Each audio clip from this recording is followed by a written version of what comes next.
High বন্ধুরা, তোমরা সবাই কেমন আছো? আশা করি তোমরা সকলেই ভালো আছো। আমিও ভালো আছি। বিরাজবাবু পড়তে বসে ব্লগটি শুরু করলাম 9:45 থেকে।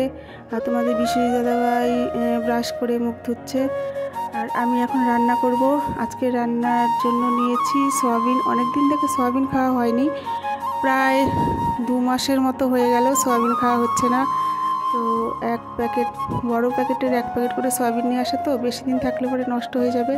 তাই ভাবছি আজকে সয়াবিন রান্না করি। সয়াবিন ভাজা করব, শুকনো ভাজি, আর এমনি একটা শুকনো করে নিরামিষ ঝোল করব, নিরামিষ রান্না করব। আর সাথে ডাল রয়েছে, আলু সেদ্ধ ভাত। ডালটাকে আবার সেদ্ধ করে নামিয়ে রেখেছি, কমপ্লিট হয়নি এখনও। কালকে তোমাদের বিশ্বজিৎ দাদাভাই কুল নিয়ে এসেছে। কুলগুলো এত মিষ্টি, তোমরা না খেলে বুঝতে পারবে না। কুলগুলো মনে হচ্ছে চিনি দিয়ে তৈরি করেছে, এত মিষ্টি। এর আগে আমি এত মিষ্টি কুল কখনো খাইনি, সত্যি খুব মিষ্টি। আর এদিকে ভাত হয়ে গেছে। তোমাদের বিশ্বজিৎ দাদাভাই আমাকে হেল্প করছে, দেখো ভাতের মার ঝরাচ্ছে। আর আমি এদিকে সয়াবিন ভেজে যাচ্ছি। সয়াবিন ভাজাটা উমাসোনা, বিরাজ, আমি 3 জনে খুব পছন্দ করি। তোমাদের বিশ্বজিৎ দাদাভাই অতটা লাইক করে না। তো শেষ করা নিয়ে কথা, অনেক দিন হয়ে গেছে তো, তাই নষ্ট হয়ে যাবে। তাই বেশি বেশি করে সয়াবিন আজকে ভাজছি।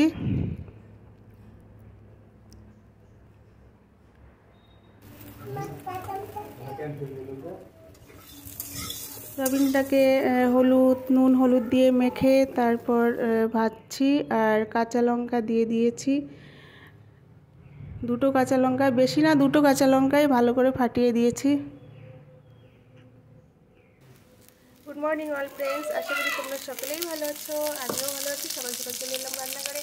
আজকে রান্না করছি ডাল, সয়াবিন ভাজা। একটু বলবে তোমরা কি সয়াবিন ভাজা কেউ খাও কি না? যদি খাও অবশ্যই কমেন্টে জানাবে। সয়াবিন ভাজাটা গরম ভাত দিয়ে ভালো লাগে, খেতে খেতে তো ভালো লাগে।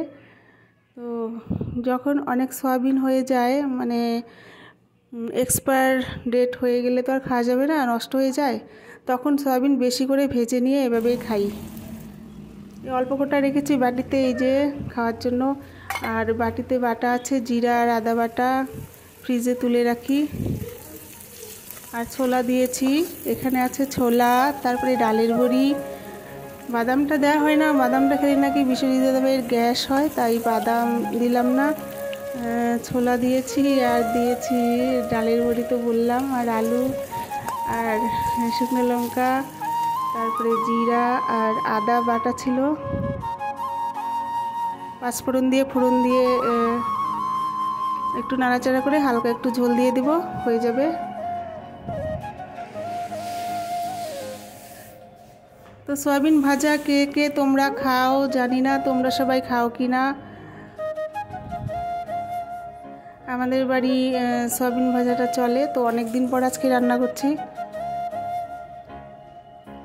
এই ছোলা একটু আছে, ছোলাটা আর মশলাটা আমি ফ্রিজে ভরে রাখবো।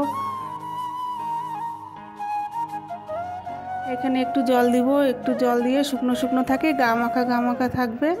আর গরম ভাতের সাথে ডাল, আলু সেদ্ধ, আর হচ্ছে সয়াবিন ভাজা, আর এই তরকারিটি রইল। তারপরে আমি স্নান খাওয়া দাওয়া করে চলে যাব স্কুলে। আর এটার মধ্যে আমি মশলা ভেজে গুঁড়ো করে রেখে দিয়েছি, দেখতে পাচ্ছ।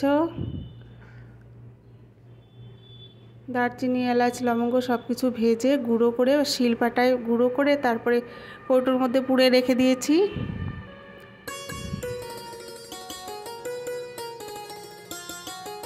যখন প্রয়োজন, যে রান্নাতে প্রয়োজন, এটা দিয়ে দিই। তো ভিডিওটা আর বড় করলাম না।